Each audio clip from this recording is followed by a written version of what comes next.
Amigos y amigas, volvemos. Aquí yo tengo a dos invitados muy especiales, porque como ya les había señalado, queremos darle a usted información sobre cómo se ha ido preparando los trabajadores, los patronos, los emprendedores, para cuando inicie ya la reforma procesal laboral en este país. Y esto llevaba, se había dicho, teníamos un año, era de plazo. 18 meses. 18 meses de plazo, año y medio para ponernos de acuerdo. Ya han pasado Pues casi 7 meses ya superados. Ok, el momento oportuno para preguntar si hemos hecho algo. ¿Qué nos preocupa? Hay dos personas aquí que forman parte de un equipo que ha estado muy involucrada en aprender, en ver posibilidades, en abrir escenarios a este tema de la reforma procesal laboral.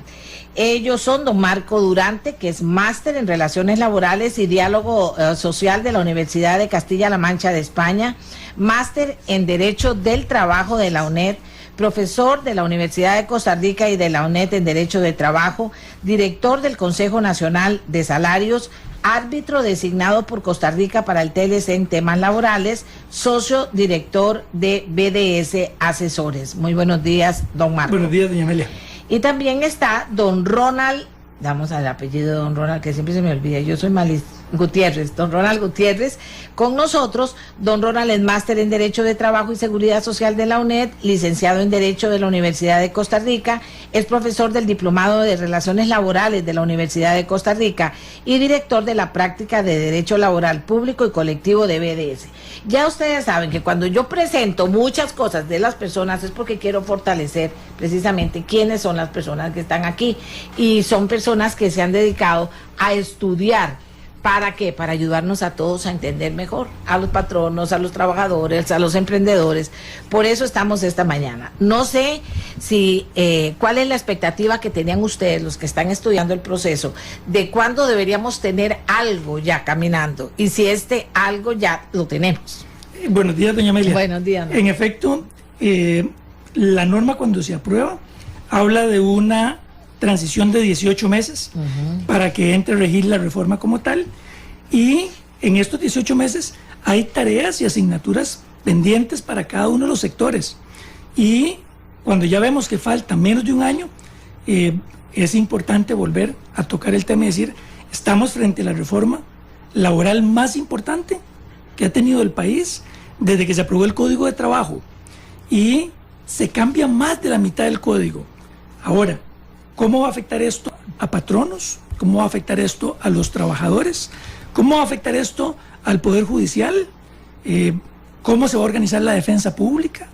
Aquí hay muchos temas. ¿Cómo va a fortalecer esto a los sindicatos? Aquí hay muchos temas que la reforma va a traer consigo, y cada uno de los sectores sociales, cada una de las partes involucradas que pueden ser afectadas o beneficiadas con esta reforma, tienen que estar preparadas.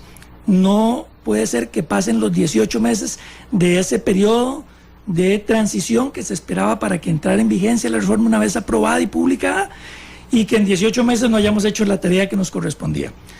Creo que a 11 meses, casi menos de un año, es importante revisar para cada uno de los sectores cómo es que vamos avanzando en estos temas, cómo es que hemos ido divulgando estos posibles cambios para que pequeños empresarios, emprendedores, como decía usted, micro, medianas empresas, grandes empresas, sepan cómo afrontar la reforma y cómo les puede afectar en su día a día. Que los trabajadores, por su parte, sepan cuáles son los nuevos derechos y las nuevas obligaciones que la reforma trae consigo, y cómo es que una reforma de este tipo puede afectar su trabajo. El país está en un contexto de competitividad, doña Amelia, y esta reforma va a traer muchos cambios. ¿De qué manera el país, el gobierno, el sector empresarial está viendo esta reforma en función de la competitividad que el país tiene que ofrecer? ¿Cuáles leyes o cuáles temas quedaron fuera de la reforma procesal laboral que no se incluyeron, pero que el país requiere aprobar? Todavía. Por ejemplo, temas de jornadas. Hay muchos temas que el país... que con tal de aprobarla se dejaron por fuera. Claro porque ya habían sido tema de discusión por la importancia que tenían. No tiene menos de 12 o 14 años el tema de jornadas en Costa Rica, pero no se aprueba y es un tema pendiente. Entonces, yo creo que todo este contexto permite comenzar a acelerar el proceso de divulgación. Y me parece muy bien que un programa como estos, con una audiencia tan alta, tenga el espacio para decirle a la gente, ok, quedan menos de un año, ¿qué estamos haciendo en este punto? Y bueno, una cosa importante, Ronald, ¿qué significa debemos prepararnos? ¿En qué consiste el ABC de esa preparación? Claro, muy buenos días, doña Amelia, para usted y su radioaudiencia. La reforma procesal laboral, como comentaba Marco, es el cambio más importante que ha tenido el Código de Trabajo desde su promulgación en 1943. Para ponerlo en números muy rápidos, pasamos de un Código de Trabajo de 624 artículos, el actual, a un Código de 713 artículos, el más extenso. A eso hay que poner en contexto la también ya aprobada reforma del Código Procesal Civil, que cambia las reglas de juego en temas de procedimientos. Si a eso adicionamos que el país se encuentra en un contexto en el cual se requiere mayor competencia, mayor preparación para enfrentar los retos que tanto en el sector público como en el sector privado se nos exigen, prepararse implica tomar conciencia de cuáles son los cambios que vienen. Los trabajadores entender cuáles son sus nuevos derechos y ejercerlos responsablemente. Pero también necesitamos un poder judicial capacitado, porque nada hacemos con una muy buena norma, una norma actualizada, si el poder judicial no va a tener los recursos, ya no solo económicos, tecnológicos, sino desde el punto de vista de conocimiento para aplicar efectivamente la ley. Y por supuesto para el Ministerio de Trabajo, otro actor importante en esta película llamada Reforma Procesal Laboral, la obligación de capacitarse, porque como vamos a ver, varios de estos cambios implican no solo un rol más protagónico del Ministerio de Trabajo, sino incluso una participación directa en ciertas situaciones. Incluso se exige la reglamentación del Ministerio de Trabajo para temas puntuales. Entonces, la tarea de capacitación es muy importante para los diversos actores. Por supuesto que para los patronos es una necesidad ya concientizar a su personal sobre cómo debe entender la reforma procesal laboral para lograr un manejo adecuado de sus relaciones laborales a nivel interno. Bien. Doña Amelia, perdón, solo sí, para aportar un poco sobre este punto. La reforma como tal también exige que se aprueben reglamentos. Entonces sería interesante saber... En eso ya se está caminando. Asumiríamos nosotros que ya se está caminando. Okay. El Ministerio de Trabajo debe aprobar reglamentos para regular el tema de la huelga. El Poder Judicial, por ejemplo, debe regular el tema de la defensa pública. Hoy, por ejemplo, cuando uno lee la reforma, le quedan dudas importantes de si la reforma, cuando habla de la justicia gratuita, de la posibilidad de un trabajador de obtener un defensor público para temas laborales, solamente va a ser en una etapa judicial, o si, por ejemplo, cuando un trabajador que tiene un fuero de protección, por ejemplo, una trabajadora embarazada, la quieren despedir, si la defensa pública también va a cubrir esa etapa administrativa. La reforma no es clara en la materia. Desmenucemos, comencemos por Poder Judicial, vamos desmenuzando en lo que se supone debe haber avanzado y la importancia que tiene un Poder Judicial preparado para el inicio. Sí. Dentro de los cambios que visualizaba la reforma procesal laboral como prioritarios, era garantizar ese derecho constitucional que todos tenemos a una justicia pronta y cumplida. Artículos 39 y 41 de la Constitución Política. ¿Cómo lograr eso? Bueno, por medio de un proceso laboral mucho más rápido. Se introducen cambios importantes desde el punto de vista de la oralidad, la posibilidad de conciliación como un medio alternativo para la solución de conflictos o disputas, pero también al Poder Judicial se le pone la tarea o se le exige contar con un departamento de defensores en materia laboral, defensa pública gratuita o asistencia legal gratuita. Y esto sí que es una tarea importante, doña Amelia, porque a la fecha en materia laboral esta figura no existe formalmente. Existe la defensa pública, pero no en materia laboral. No especializada en temas laborales.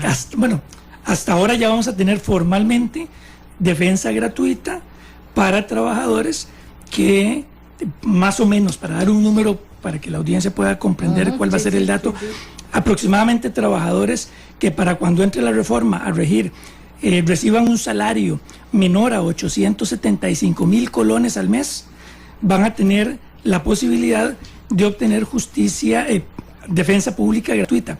Nosotros le preguntamos al INEC más o menos cuál era el porcentaje de trabajadores que en Costa Rica podía tener para ese momento un salario menor a 875,000 colones, y nos damos cuenta que el 90.3% de los trabajadores van a poder acceder a defensa pública gratuita. Pero la norma no es clara en decidir si esto va a ser solamente para procesos judiciales o también para instancias administrativas, como por ejemplo el Ministerio de Trabajo. Entonces, ya hemos visto, por ejemplo, a doña Sarela Villanueva levantar la mano y decir 12,000 millones de presupuesto. Imagínate, para el primer año. Sí, por eso, para arrancar. Y, claro, eso es mucha plata. Y además, debe haber mucha coordinación.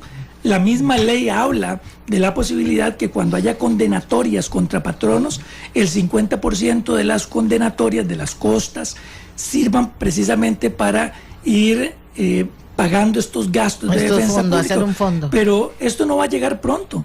No podríamos depender de esas condenatorias para darle el presupuesto que el Poder Judicial requiere para poder echar a andar la defensa pública. Doña Sarela explicaba que además se van a requerir infraestructura física. Como los procesos ahora van a ser orales, vamos a tener más procesos, vamos a requerir más salas donde se puedan hacer las audiencias, y esto tiene un costo para el Poder Judicial. Entonces, esto es un tema delicado. También es importante agregar que quienes pueden también recurrir a la defensa pública gratuita no va solo en función al monto de su salario. Incluso las personas que aleguen una discriminación en el empleo también van a poder acceder a este servicio independientemente de cuánto sea su salario.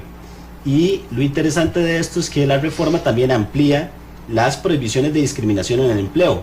Vamos a pasar de tener 4, 5 causales, como hoy se conoce, incluyendo las que por resoluciones judiciales se han ido incorporando a la normativa, a la legislación laboral, a tener más de 14 causales expresas y un número abierto, porque termina diciéndose cualquier otra condición análoga o factor análogo de discriminación. Y solo tener la plata para las salas que hay que abrir para que se puedan llevar adelante los juicios. Entonces, ¿qué va a haber? Como, digamos, existe la preocupación de que haya como un frenazo más bien en el tema laboral. Una de las preocupaciones, doña Amelia, precisamente sobre este tema, es que se hace un esfuerzo de muchos años por aprobar la reforma. Es una reforma que recordamos que fue en la época de 1998 del presidente Miguel Ángel Rodríguez, cuando se habla en concertación nacional de la importancia de cambiar el Código de Trabajo.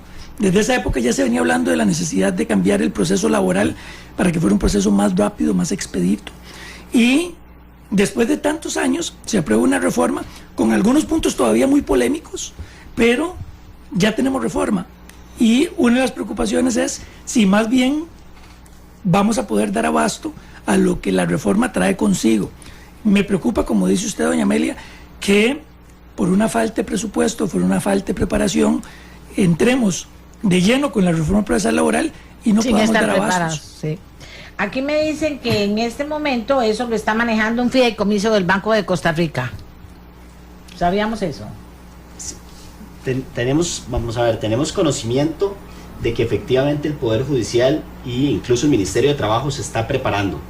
El tema es no solo desde el punto de vista de inversión directa en tecnología o espacio físico, sino también nuestra preocupación o un punto importante a tratar es cuál es la capacitación que se está realizando al personal. A los jueces, a técnicos, todo el mundo, porque es a nuevo. Los abogados que van a formar parte de este departamento de defensores públicos. No es lo mismo la defensa pública, por dar un ejemplo, penal, que hoy ya existe, a los temas que se van a abordar en la defensa pública laboral, por ejemplo. Entonces, ya estamos hablando de que para el 25 de julio del próximo año, la reforma procesal laboral es una realidad. Tenemos que haber hecho la tarea para ese momento, y esa tarea entonces va más allá del financiamiento, sino incluso llega al tema de capacitación y concientización. Además que hay un tema interesante que yo agregaría ahí.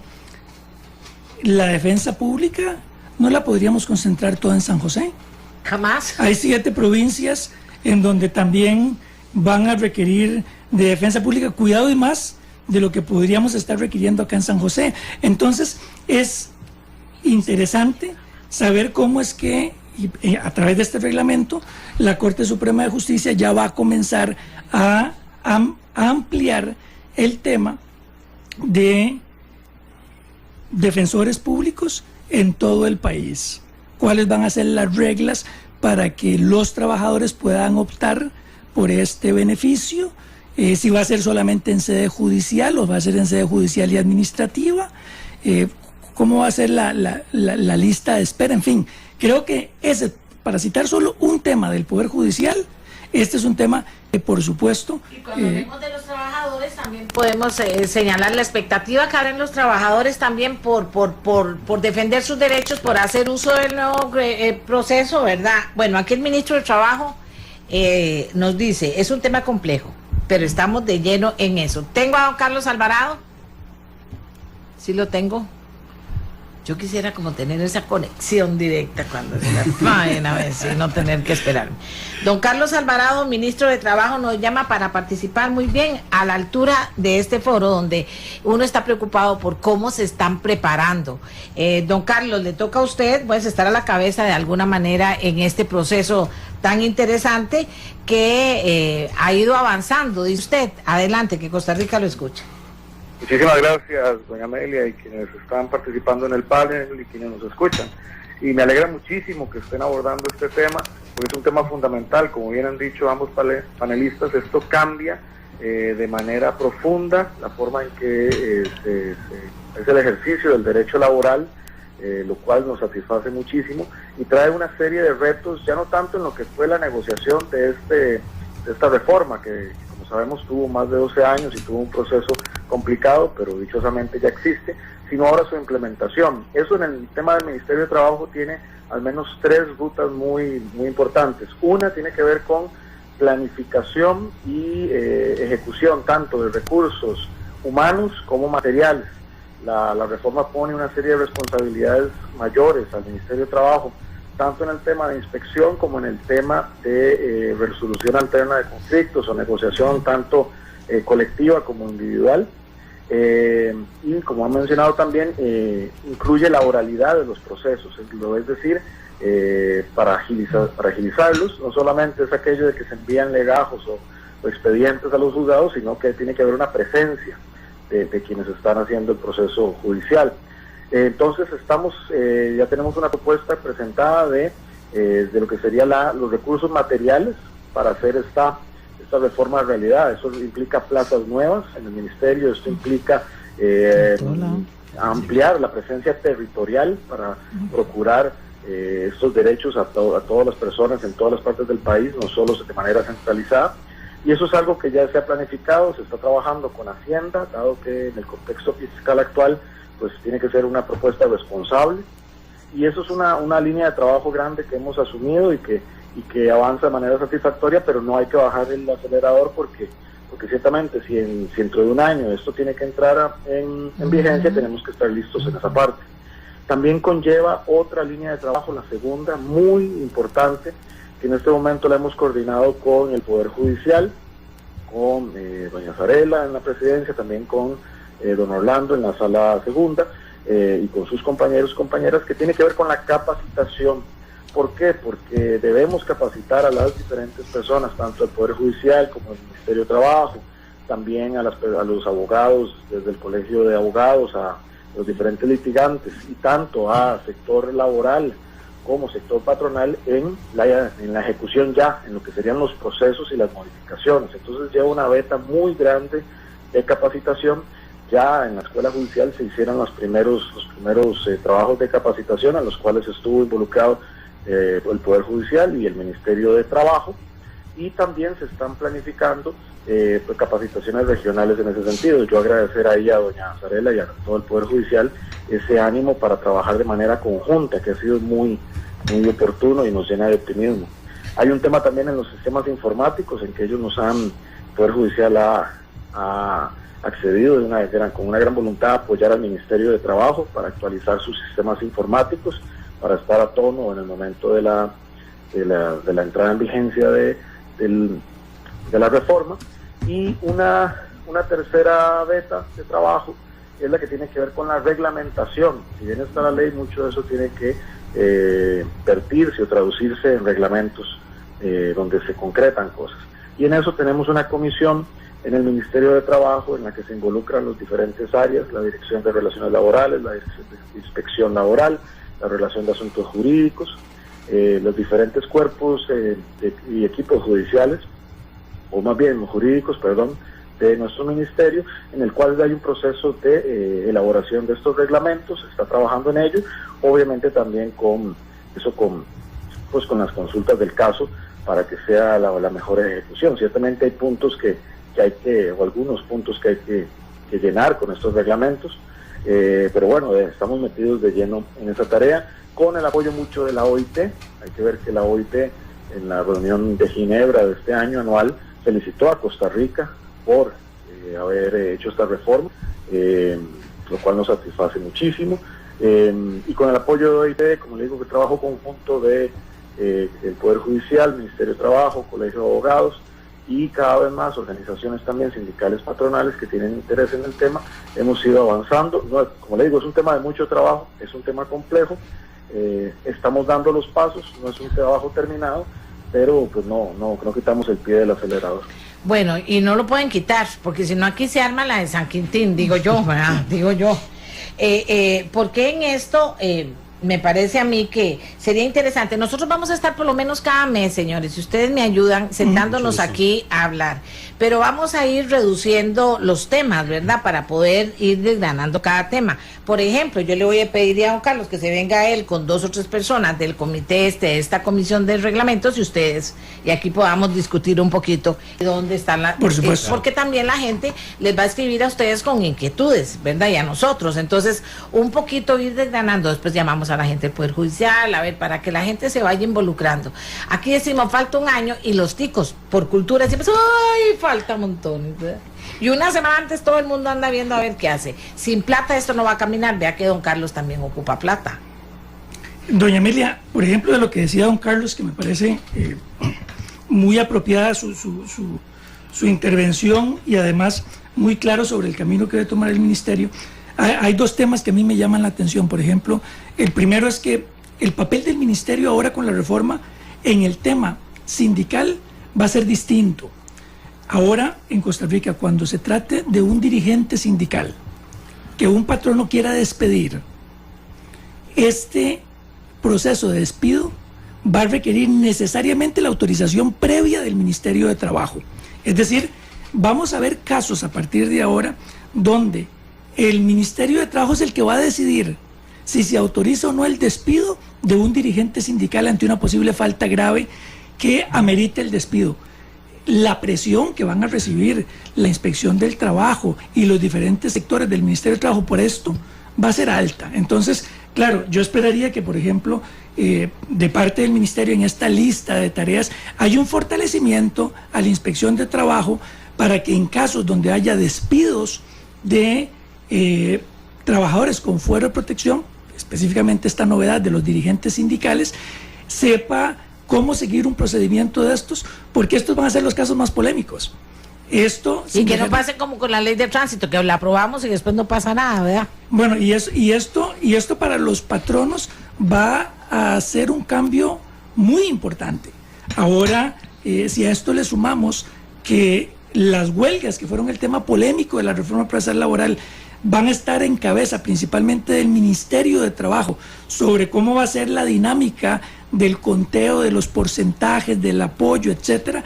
El ministerio aquí va a tomar un papel protagónico. Entonces, solo estos 2 temas, más la natural divulgación que el Ministerio de Trabajo va a tener que llevar a cabo para que la población en general conozca cuáles van a ser los derechos y obligaciones y cambios de esta reforma, creo que hay mucha tarea para el ministerio, ¿verdad? Solo un elemento adicional, Marco, a estos temas adicionales que debe empezar a ver el Ministerio de Trabajo para uniformar criterios, doña Amelia. Históricamente en Costa Rica ha existido un proceso llamado conflicto colectivo de carácter económico-social. Básicamente eso se resume en una solicitud de un grupo de trabajadores para crear un nuevo derecho, por ejemplo el servicio de transporte. Este procedimiento hoy con nuestro Código de Trabajo es eminentemente judicial. La reforma procesal laboral habilita la posibilidad para el sector privado de que este conflicto sea tramitado ante el Ministerio de Trabajo, buscando justamente un tema de celeridad. Va a tener que venir el Ministerio de Trabajo a capacitar a su personal sobre cuál es el trámite, el procedimiento que este conflicto implica algo que ha sido históricamente judicial, va a pasar a ser administrativo. Bueno, ¿cuál va a ser entonces el rol del Ministerio de Trabajo en la tramitación de este conflicto? Porque si se lo estamos dando al Ministerio es para que sea más rápido el procedimiento.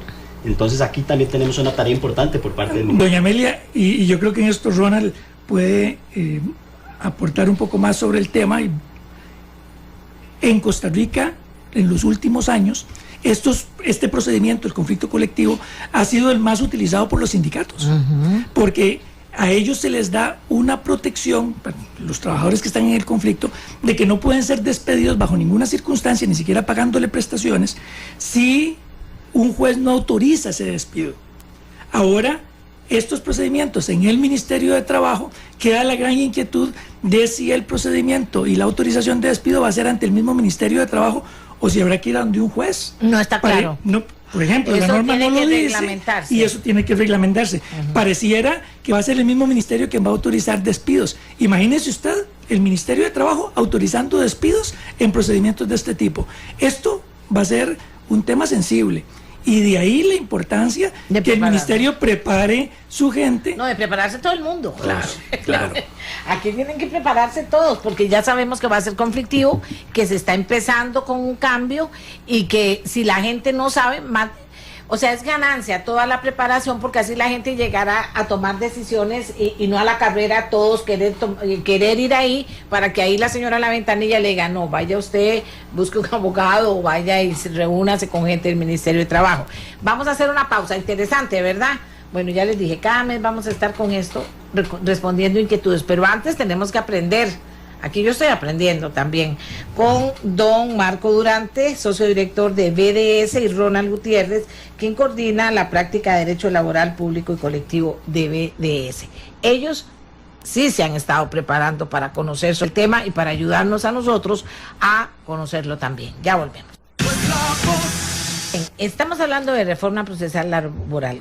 ¿Qué conocemos de ella? ¿Cómo nos estamos preparando? El tiempo corre.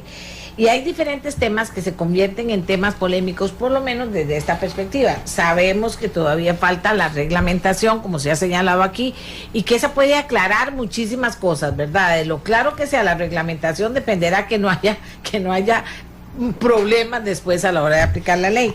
Vamos a hablar ahora de discriminación. ¿Por qué dicen ustedes que discriminación es tan importante? Sí. Ronald Gutiérrez. Gracias, doña Amelia. Hoy nuestro Código de Trabajo prevé ya algunas situaciones o prohibiciones de discriminación. Básicamente uno puede encontrar el criterio de edad, sexo, género, religión, a lo cual uno podría adicionar el tema de, por resoluciones judiciales se ha indicado protección sindical o el tema de salud. Sin embargo, si hay un tema en el cual se pulió en materia del 1-1 de la relación laboral, esta reforma procesal laboral, en nuestro criterio ha sido el tema de prohibición de discriminación. Para mencionar un ejemplo, doña Amelia, el artículo 404 del Código de Trabajo, ya con la reforma procesal laboral, habla, por ejemplo, de ascendencia nacional, origen social, filiación, situación económica o cualquier otra forma análoga de discriminación. Deja abierta la posibilidad de alegar otros posibles criterios de discriminación. Aquí podríamos entrar con temas de apariencia física, por ejemplo, el tema polémico de los tatuajes, podría entrar bajo este criterio. Pero adicional a esta nueva incorporación de elementos sobre discriminación, se crea un procedimiento especial y mucho más rápido para tutelar eventuales trabajadores discriminados. Y esto tanto durante la relación laboral como incluso de previo al ingreso o inicio de la relación laboral. Adicionalmente, por ejemplo, para la administración pública, se indica que cualquier acto de la administración pública en el cual se determine que existió discriminación va a tener la condición de nulo. Eso quiere decir, no existe. Sí. Se tiene que echar para atrás todo lo realizado. Es decir, que si una empresa o lo que sea decide que las personas que atienden al público tengan un uniforme con esas características y de todo, y las muchachas no quieren, ahí vamos y la ley las respalda a ellas. Podrían haber una serie de situaciones, doña Amelia. Digo, porque esa es la más común. Podrían haber situaciones y por supuesto entendiendo que el patrono, por ejemplo en este caso que usted comenta, tiene la posibilidad por un tema de imagen institucional de definir el uniforme en el centro de trabajo. Eso es una posibilidad que se mantiene con la reforma procesal laboral, pero también va a existir la posibilidad de que los trabajadores determinen que se me está discriminando por una condición personal. por ejemplo, apariencia física, orientación sexual. Ante situaciones apariencia así, física, que estoy muy gordita, que no puedo trabajar de policía, porque si tengo que seguir a alguien, entonces de ahí no puedo. ¿Y No qué- digo de verdad. y qué le va- de ahí no es nada en contra de la gordita. ¿qué le va a corresponder al patrono? Justamente eso, determinar por qué objetivamente la condición física es un elemento esencial para la adecuada ejecución de las labores. Exacto. Eso va a ser una tarea por realizar para Pero los eso no patronos. está claro, lo estamos hablando ahorita, pero se supone que el reglamento, ¿en qué sentido podría reglamentar esto? Sobre el tema de discriminación, que aquí es importante comprender algo, y es que los trabajadores, a partir de ahora, con la reforma, van a estar más protegidos para que en cualquier momento, desde la etapa de la posible contratación hasta el despido, no pueda haber un elemento de discriminación contra su persona. Ojo, el trabajador, incluso en una entrevista de empleo, ya puede ir a una sede judicial a decir: ve, a mí me están discriminando por mi orientación sexual, o a mí me están discriminando por mi afiliación política, cambios de gobierno. Estamos hablando aquí que el trabajador, a partir de la Ahora reforma, no pasa eso, no tiene ese respaldo. sí digamos. podría tenerlo, pero a través de una interpretación, como lo explicaba ahora Ronald. Es diferente, doña Amelia, cuando ya ahora no solamente vamos a tener más causales de prohibición de discriminación, sino una vía expedita para ir a poder discutir estos temas. Ya no es lo mismo tener que ir a abrir una trocha, un espacio, y que este proceso dure 5 o 6 años, a que en cuestión de días o semanas un juez pueda determinar que yo fui objeto de una discriminación y consecuentemente que a mí me tienen que devolver al trabajo. ¿Quién prepara a los jueces? Porque en el caso de discriminación, aunque sea un juez, eso es tan relativo y tan subjetivo, ¿verdad? También, ¿sí o no? Vamos a estrenar un nuevo procedimiento, doña Amelia, que por ejemplo lo tiene ya Colombia desde hace un tiempo, lo tienen otras legislaciones, que es la tutela del debido proceso. Es una vía sumarísima, es como saltarse toda una fila en procesos judiciales, y de forma inmediata un trabajador va a llegar donde un juez a decirle: vea, yo estoy sufriendo una afectación a mi condición, ya sea mi fuero de protección o me están discriminando, y yo necesito su protección. Y el juez inmediatamente va a tener que suspender el análisis de cualquier caso, y le tiene que dar prioridad a ese, y determinar si ese trabajador efectivamente merece una tutela de su debido proceso. Oiga lo que dice la defensora de los habitantes. Doña Amelia, tenemos un gran problema, y usted lo apunta bien, y es que en el país no hay una ley que defina la discriminación. Sí, yo digo, es que eso queda ahora al entender del juez. Y la norma, o la jueza. la norma, doña Amelia, sobre este tema de qué tan subjetivo puede ser o no, lo que le solicita al trabajador es dar una descripción de los hechos e incluso parámetros de comparación, y tendrá que venir el patrono a demostrar la objetividad de la medida que ha tomado.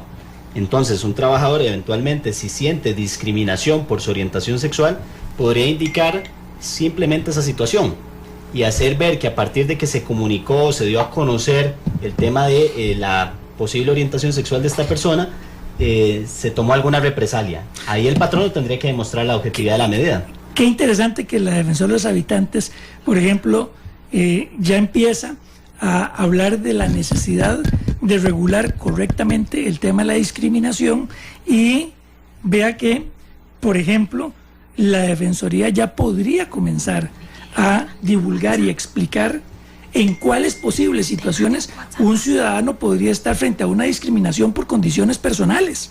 Claro. Y, por ejemplo, cómo el patrono, y esta es una tarea, doña Amelia, para los patronos, y aquí no solo estamos hablando de las grandes empresas, estamos hablando aquí de las que probablemente van a sufrir más con este cambio, que son las pequeñitas empresas, aquellos que tienen que hacerlo por ellos mismos, todos los procesos dentro de la organización. Los patronos tienen que revisar que en todo su proceso, desde el momento en el que están contratando a una persona hasta el momento en el que le están despidiendo, no caigan en una situación de discriminación, porque la nueva reforma va a permitir que estos trabajadores rápidamente puedan reingresar a su puesto de trabajo, o se les pague una indemnización por el daño causado ante una discriminación.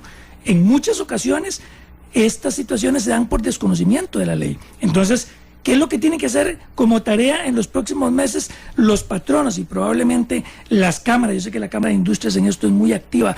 Hay otras cámaras que, por ejemplo, van a tener que hacer una tarea al respecto.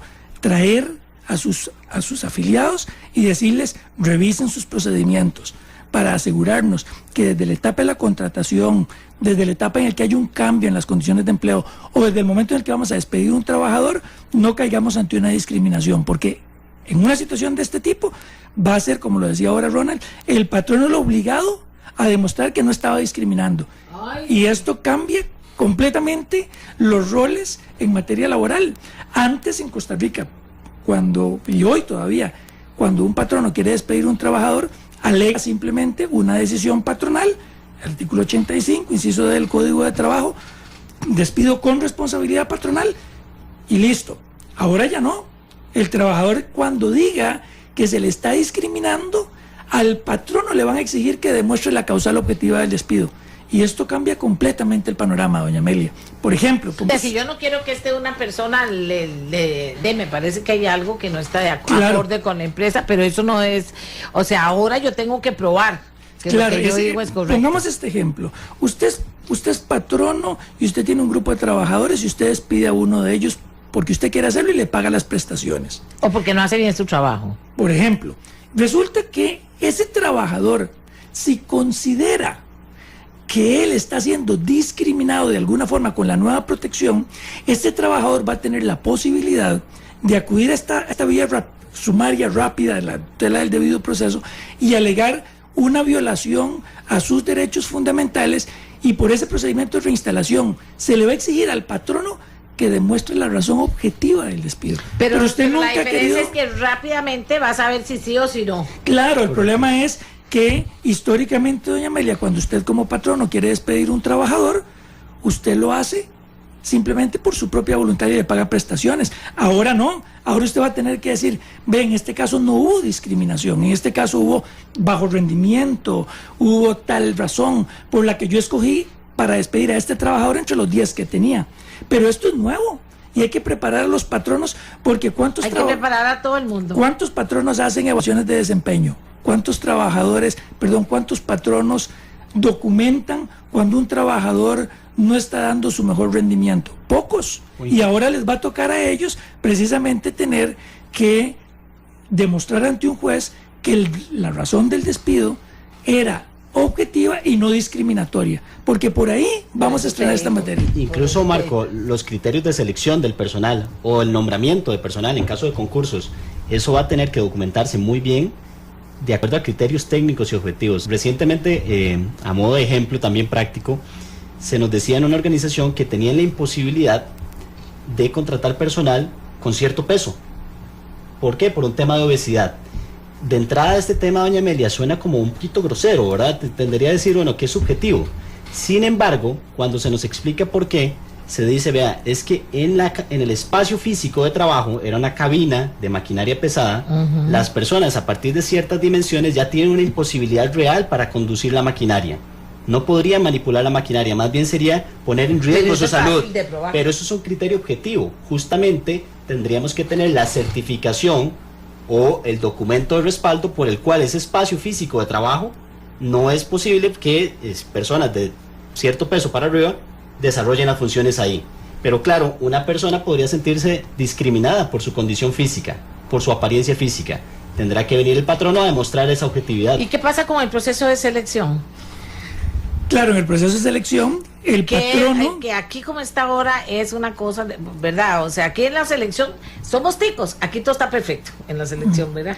O sea, a la persona que le toca revisar, entonces no se dio cuenta que la persona no sabía tal cosa, que no sabía la otra, y entonces la persona dice, yo soy muy lo que sea, y dice uno, oye, ¿pero qué fue esto? Aquí doña Amelia, ve este ejemplo. Por ejemplo, una empresa pequeñita de 5, 6 trabajadores, 10 trabajadores en el agro, requiere contratar peones. Ajá. Llegan 4 o 5 a pedir trabajo y se escoge uno. Cualquiera de los otros podría decir, es que a mí me discriminaron por nacionalidad. También. Entonces, vamos a tener ahora pequeños patronos que van a tener que documentar cómo es un proceso de reclutamiento. Te lo digo, pero en eso hay que agilizar. Ustedes que son abogados en eso, usted sabe lo que le cuesta a uno que tiene, digamos, todas las facilidades para moverse. Cualquier actividad que tenga que ver con procesos en su empresa o lo que sea, es ir un papel aquí, otro papel allá, bajar otro papel aquí, que el abogado le certifique allá, que como le damos, imagínate un campesino con 5 y no hemos comentado algo adicional, perdón, Marco. No, eso es para que los que reglamenten piensen en eso. El Código de Trabajo ya en su artículo 81 prevé o estipula una serie de situaciones por las cuales el patrono puede despedir a una persona porque ha cometido una falta grave. Con la reforma procesal laboral se incorpora una nueva causal y tiene que ver con el tema de discriminación. Dice el artículo 410 de la reforma: todo trabajador que en el ejercicio de sus funciones relativas a reclutamiento, lo que estamos hablando, selección, nombramiento o movimientos de personal, incurra en discriminación, podrá ser sancionado con el despido sin responsabilidad patronal, que es un elemento adicional que no hemos considerado, ¿verdad? Que además van a poder entonces despedir al funcionario o a la persona que se le puede achacar esa discriminación. Público y privado. Público y privado. O sea, y las convenciones colectivas y todo lo que diga eso, lo que mande la ley. Tendrá que tener en consideración esta nueva estipulación. Dice, pero ¿qué pasa si a un empleado se le despide porque no funciona para la organización por bajo desempeño y se le despide con sus prestaciones? Entonces, si este empleado puede alegar discriminación para dañar a la empresa. Entonces, ¿qué protege al patrono? Porque los ticos son mañosos. ¿Cómo se van a proteger los patronos? Le voy a poner un ejemplo. Que no dudo que se vaya a presentar. Trabajadores que alegan una violación a su fuero sindical porque se acaban de afiliar a un sindicato y que son despedidos en una situación bajo esa coyuntura. Entonces, doña Amelia, el patrono va a tener que demostrar que el despido se debe a un bajo rendimiento y no a una situación de protección al fuero sindical. ¿Cuál va a ser el problema del patrono? Que va a tener que demostrar con datos objetivos ese bajo desempeño. ¿Cuántos patronos documentan el bajo desempeño? Pero ahí viene el tema del proceso de selección, porque si usted está mal informado con el proceso de selección, que no lo hacen es siempre el patrono ahí arriba, está mal informado en ese proceso y le ponen a trabajar a una persona y usted se da cuenta que esa persona no funciona, por supuesto que puede decir, me están discriminando cuando yo dije que yo sabía hacer tal cosa o la otra. Digo, ustedes me corrigen si estoy exagerando. Estamos en la misma línea. Parte de los cambios en los que los patronos van a comenzar o deben de comenzar a prepararse, no importa, y esto es importante, doña Amelia, no importa el tamaño de la empresa. Sí, eso aquí, es muy importante. Si se trata de una empresa pequeña, si se trata de una empresa mediana, si se trata de una empresa grande, la reforma los afecta a todos. Y consecuentemente, los patronos deben de documentar desde el proceso de reclutamiento y selección cuáles son las reglas objetivas de contratación. Por ejemplo, cuáles son esas personas idóneas para el desempeño del puesto. Usted lo decía ahora, es que vamos a contratar un guardia de seguridad, pero es una persona gordita. Bueno, hay pruebas y hay dentro de los requisitos del puesto una aclaración de que esta persona va a tener que contar con ciertas condiciones, aptitudes que lo hagan más idóneo para el puesto que otros. Bueno, si desde el principio usted lo aclara así, usted va a tener más herramientas para que no se le denuncie, para que no se le demande por discriminación. Mucha asesoría en esto, te lo digo, porque vea que solo una cosita, vea el tiempo que nos lleva. Aquí me están llamando de la Defensa Pública y del Poder Judicial. Dice que quieren informar sobre cómo se están preparando los jueces y defensores. Vení para darte el número de teléfono para que lo llames. ¿Llamó el señor aquí? Ok, llámenlo por favor y que se identifique. Ves que la gente está interesada, eso es lo que te digo yo, la gente está interesada, pero apenas estamos empezando. Por eso es que en ameliarueda.com nosotros vamos a trabajar juntos, tenemos un proyecto juntos. ¿Para qué? Para irle informando a ustedes, ¿verdad? Sobre todo esto que usted pregunte, que se le conteste, que paso a paso, y después hasta puede hacer un librito y tenerlo ahí para estarse enterando.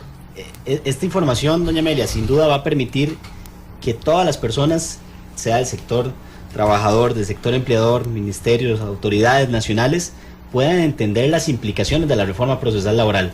Esto afecta a todos, no importa si es del sector privado o del sector público, si usted es un pequeño empresario o una multinacional.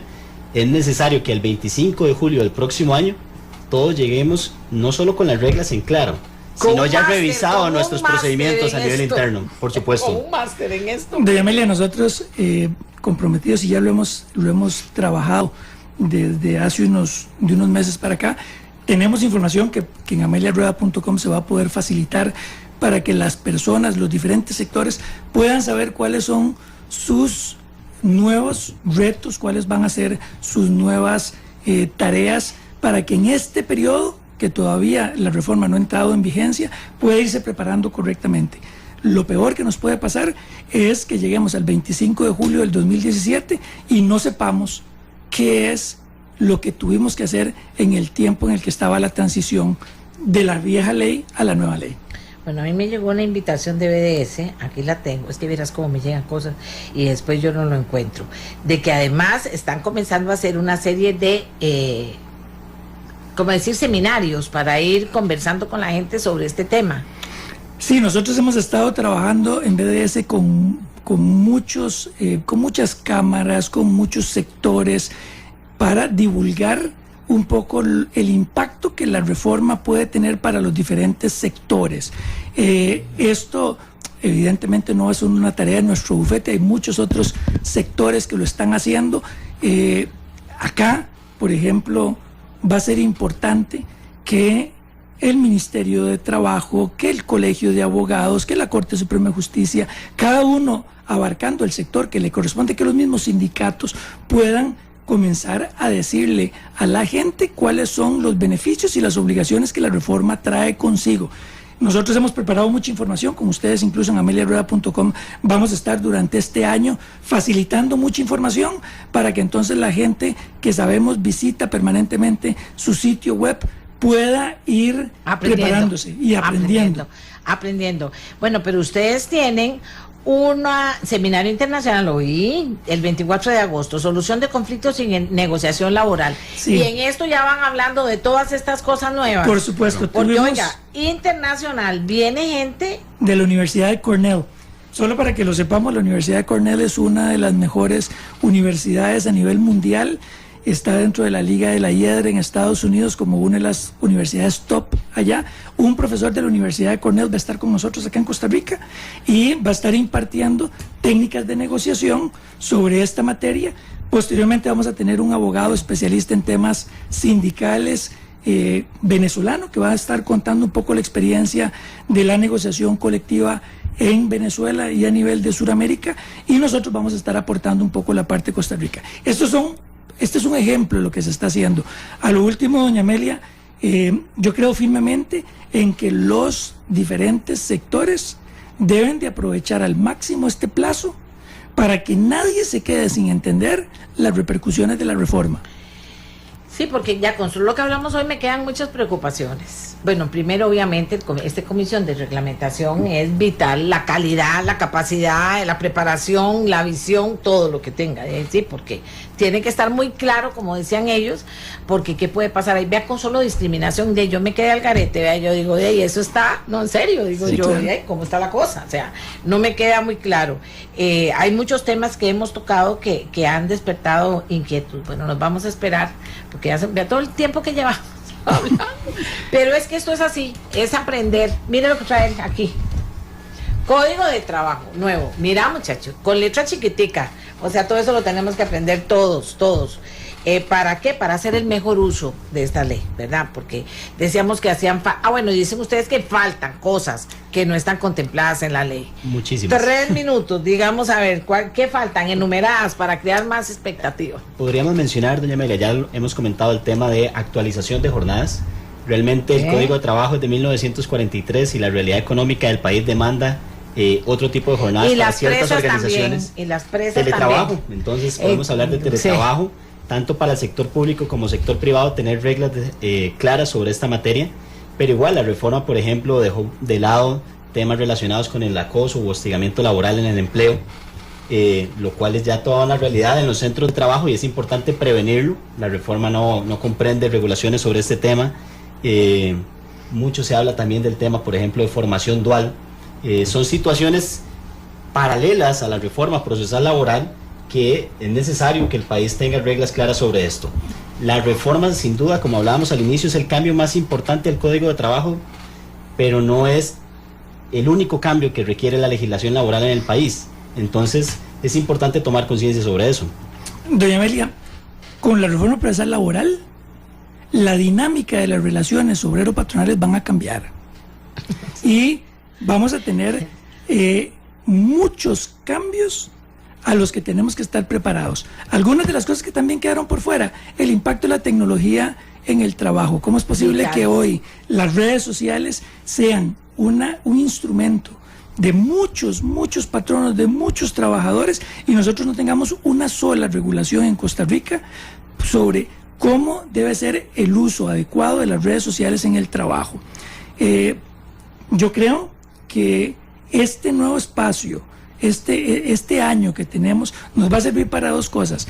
Repasemos lo que la reforma va a traer, el cambio que va a tener, cómo es que a nivel de patronos, trabajadores, sindicatos, cámaras de patronos, Corte Suprema de Justicia, Ministerio de Trabajo, cómo es que la reforma va a tener para cada uno de ellos cambios y qué tanto hemos ido avanzando en este tema. Creo que es una labor muy linda que ameliarueda.com y Nuestra Voz podría hacer. Y dos, cómo es que quedaron todavía temas pendientes de los que el país urge aprobar para volverse un país competitivo en materia laboral. Nosotros seguimos siendo, y esto es un dato interesante, a nivel de América Latina, el segundo país con el salario mínimo más alto. Cuando se le suman las cargas sociales, nosotros somos el país donde el salario mínimo es el más alto para el patrono en toda Latinoamérica. Y eso implica que entonces el costo laboral en Costa Rica es alto. Para poder mantener mano de obra acá contratada, tenemos que darle condiciones al sector empleador para que pueda invertir, y esto significa reglas claras, acompañada por supuesto porque aquí del hablamos respeto de los de derechos de los trabajadores y de los deberes también, y es importante, pero señoras, también la fortaleza que puede tener el patrono aquí es que esta reforma tenga las leyes clarísimas para actuar en consecuencia, ya claro, sea cómo está la cosa.